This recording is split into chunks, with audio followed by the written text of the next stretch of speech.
Culturally, we have students from all over the world that come in to Atlanta. We have students from Africa, from Asia, from Mexico. I think the last we counted, they speak over 20 languages at our school. Our children are Title I kids who live in poverty, don't have as much, and education is so very important to them. And so I just have a real passion for that population of children.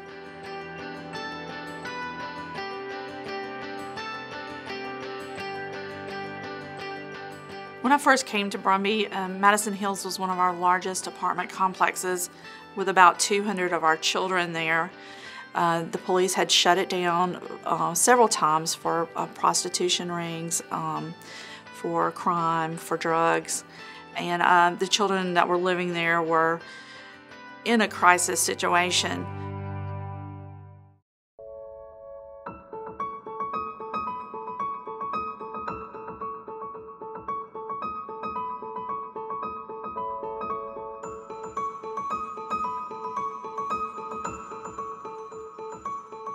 When we were trying to get our renovation permit, the county would not give us our permit. The reason why they would not was because the school was failing. And that had never occurred to me, the impact of an apartment community on a school. So after I was declined getting my permits from Cobb County, the next morning I knocked on the door of the elementary school and introduced myself and said, I'm the owner of the apartment community and I really want to help you turn your school around. Margie first approached me to partner with her to help rehabilitate Madison Hills, and we started working on how we could collaborate so that students are successful. What makes a school fail is called transiency. Transiency is the number of students that leave every year, and it's hard for the teachers to teach the students if they're constantly moving. And that's the role that apartment communities play in a school's performance.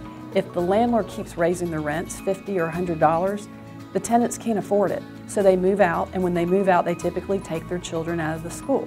So that was the impact that our property was really having.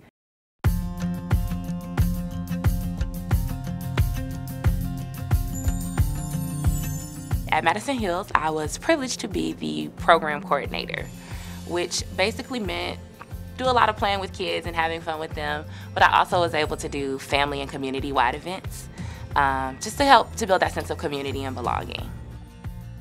When this program started, it couldn't have been done without Kristen or without someone like Kristen. Kristen was the big sister that some of those kids never had.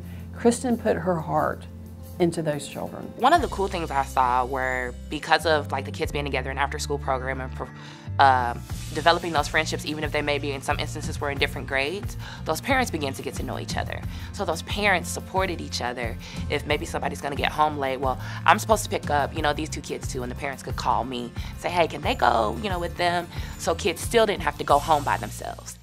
I think our students were personally impacted every day through the after-school program. We were doing a great job with test scores. They were continuing to increase every year. We saw an increase in student participation, students really wanting to do better in school, wanting to participate in after-school activities, and really working to do their very best to be successful.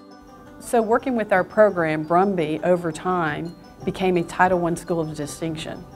And we were not aware of that until 2014 when we went back to Dr. Ritchie and were asking her, did our program really have an impact on your school? And she said, yes, Margie, we became a Title I School of Distinction because of your program.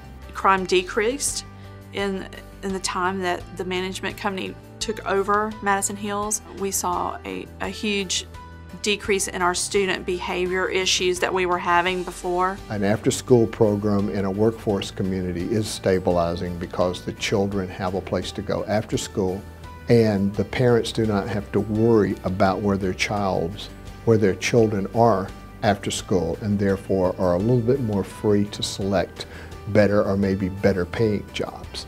So it helps the community in that manner.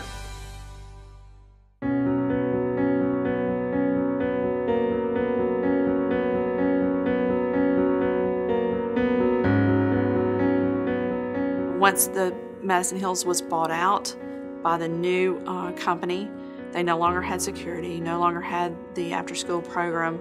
We began to see student behavior changing, and then we gradually began to see parents moving out because they had no place for their students to go after school. They began to see crime again. They began to see some of the same problems that were there before the management company had taken over. When they closed the doors, they basically would not let us have access to the families, to the students.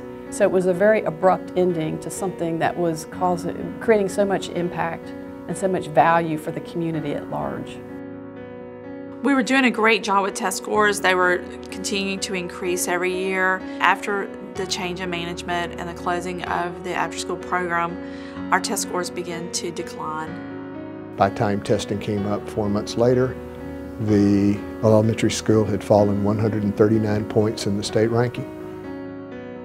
But I think kind of the real moment of impact, I was at Kroger one day and one of my kids screamed, "Miss Kristen!" and like ran and gave me like the biggest hug and started crying. I was like, oh my gosh. I think I cried, her mom cried, because it showed that this was more than an after-school program. You know, I had been given the very unique privilege to become a part of families. You know, I was able to be a part of something really special, and it was gone.